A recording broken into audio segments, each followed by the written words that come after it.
Dan di antara halal dan haram ada sesuatu yang disebut sebagai mushtabihat atau mushtabih atau syubhat yang kira-kira ramai disebut oleh orang-orang kita itu perkara syubhat. Jadi ada halal, ada haram, di tengah-tengahnya itu ada disebut sebagai syubhat. La ya'lamuhunna katsirun minan nas.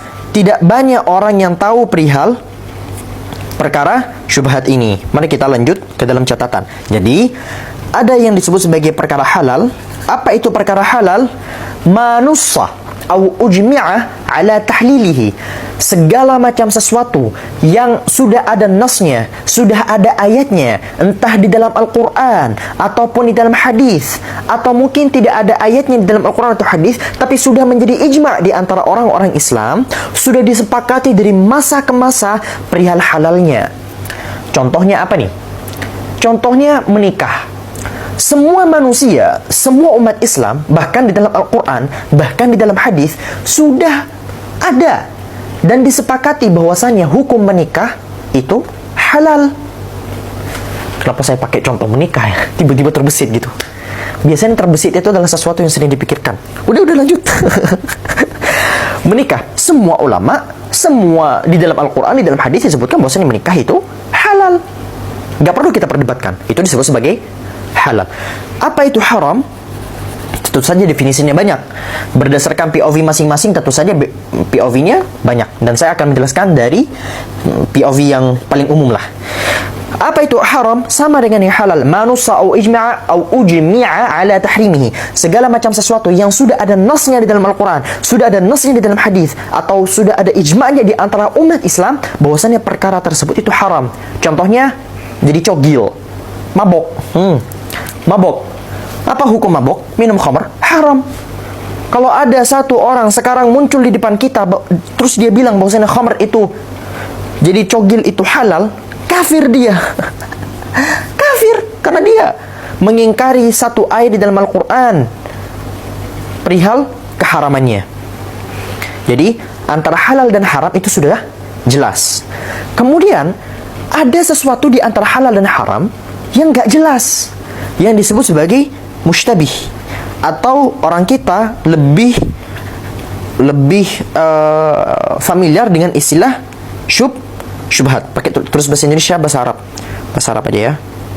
Syubhah, ya, perkara syubhat, perkara yang syubhah, sesuatu yang tidak jelas apakah dia itu hukumnya halal atau haram. Entah ketidakjelasannya itu karena memang belum ada ijtihad, belum ada keputusan di antara para ulama, atau karena kamunya yang nggak tahu, atau karena kamunya yang nggak tahu kira-kira ini halal apa haram ya.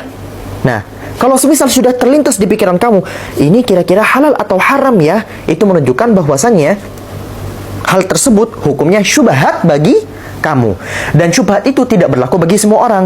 Kadang-kadang syubhat itu berlaku bagi saya, tapi tidak berlaku bagi si fulan. Karena fulan sudah alim luar biasa.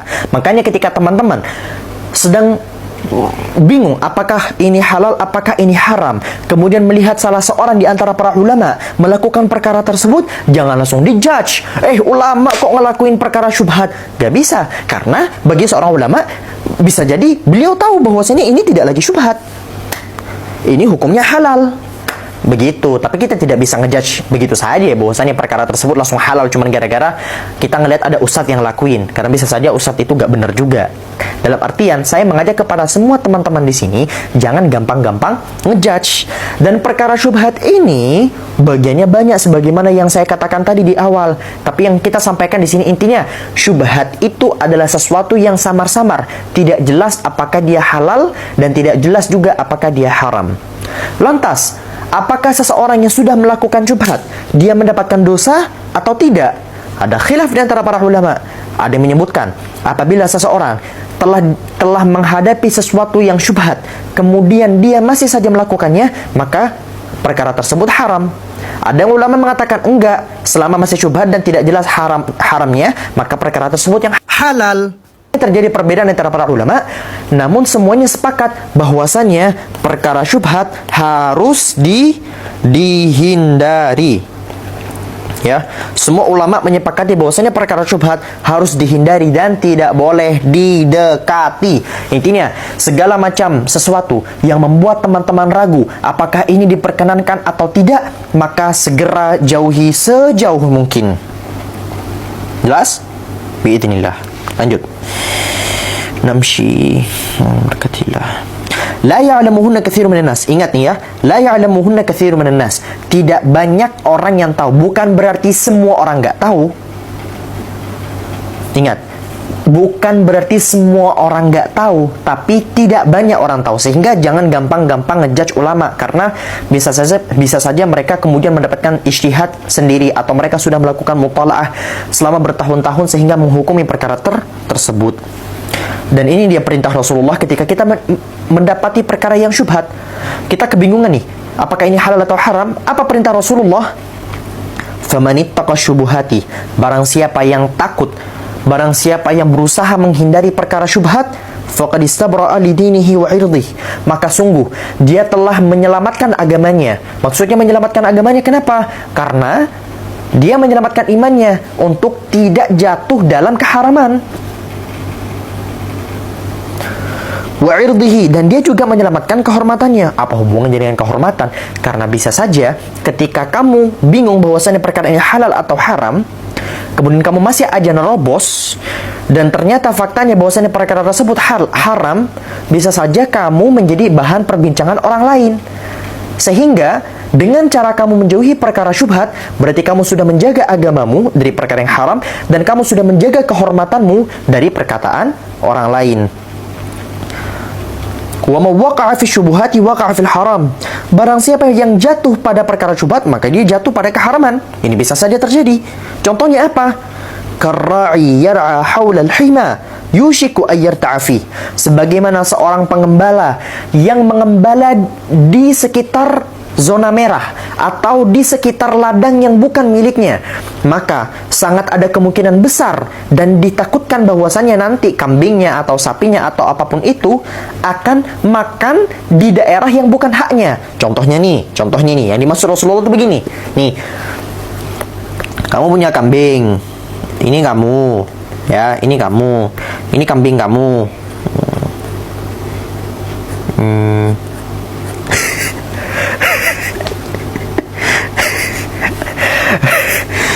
Oke, ini kambing kamu, ya. Ini zona merah, ini ladang kamu. Ladang kamu itu cuma sampai di sini nih. Ini ladang kamu nih, ini ladang kamu. Nah, udah jelas ladang kamu batasnya sampai di sini, dan di sini juga gak ada pagar nih ya, gak ada pagar. Kamu malah membebaskan kambing kamu ini di sekitar mana? Di sekitar sini kamu bebasinnya. Ya, kamu gimana nih isi otak kamu? Kamu udah tahu kalau ini tuh zona merah semuanya nih ya. Ini zona merah dan bukan ladang kamu. Tapi kamu malah membebaskan kambing kamu di dekat zona merah ini. Ya pasti ada kemungkinan besar bahwa nanti kambing kamu ini akan makan di ladang orang lain. Iya kan? Jadi perintah Rasulullah adalah jangan sampai kamu naruh kambing ini di dekat ladang sini, tapi taruh di tempat yang jauh. Kemudian kamu tali sehingga kambing kamu gak lepas. Begitu. Sehingga kambing kamu nanti gak akan berani coba-coba untuk datang ke sini. Itu maksudnya. Jelas? Sehingga ketika kita mendapati perkara yang syubhat, apa yang harus kita lakukan? Fas'alu ahla dzikri in kuntum la ta'lamun. Tanyalah para ahli dzikir. Maksudnya ahli dzikir di sini siapa? Tanyalah para ulama. Kalau kamu bingung, ini kira-kira boleh apa enggak ya? Bukan berarti kamu terobos aja, tapi datengin Kiai Fulan, datengin Syekh Fulan, datangi Lora Fulan, datangi Gus Fulan yang kamu sudah paham terhadap integritas yang mereka miliki dalam perkara tersebut. Baru kamu datengin, kemudian kamu tanya, Gus, Lora, Kiai, Syekh, Ustadz, Habib, ini hukumnya apa? Kalau mereka jawab, boleh, gaskan. Ya sudah, berarti itu tidak lagi menjadi syubhat untuk kamu. Syubhat itu sebelum kamu tahu. Kalau kamu sudah tahu, namanya bukan syubhat lagi. Begitu. Dan para ulama terdahulu, kalau misal teman-teman tahu nih, para ulama yang wara' itu mereka tidak hanya meninggalkan perkara syubhat. Mereka itu tidak lagi dibingungkan dengan perkara yang halal dan haram, tapi mereka menghindari perkara yang halal karena takut jatuh pada yang haram. Para ulama itu jangankan yang haram mereka tinggalkan, beberapa perkara yang halal yang kira-kira nanti akan ada fitnah di baliknya, atau mungkin sebenarnya gak ada fitnah, tapi karena mereka ingin menjaga hati mereka jangan sampai jatuh pada sesuatu yang dilarang oleh Allah Subhanahu wa Ta'ala, mereka menghindar dalam perkara tersebut. Ini bedanya antara kita dengan para ulama. Bagaimana perkataan Imam Sufyan Ats-Tsauri? Imam Sufyan Ats-Tsauri itu pernah berkata, ma wajadtu ajmala minal wara'. Aku tidak pernah menemukan sesuatu yang lebih indah dibandingkan wara'. Idza syakaktu fi amrin taraktuhu. Ketika aku bingung dalam sesuatu, aku meninggalkannya. Dalam artian, para ulama terdahulu ketika mereka bingung dalam sesuatu, ya sudah ditinggalkan aja. Mendingan cari aman saja. Cari aman lebih baik. Ala wa inna likulli malikin himan. Ingatlah bahwasanya setiap raja itu mereka pasti punya garis batas atau zona merah yang itu benar-benar harus kita jaga sebagai hamba, sebagai rakyat, sebagai umat. Ala wa inna himallahi maharimu. Dan ingatlah bahwasanya Allah, raja dari segala raja, memiliki satu zona merah juga. Apa itu? Zona merahnya Allah adalah segala macam hal yang telah diharamkan oleh Allah Subhanahu wa Ta'ala.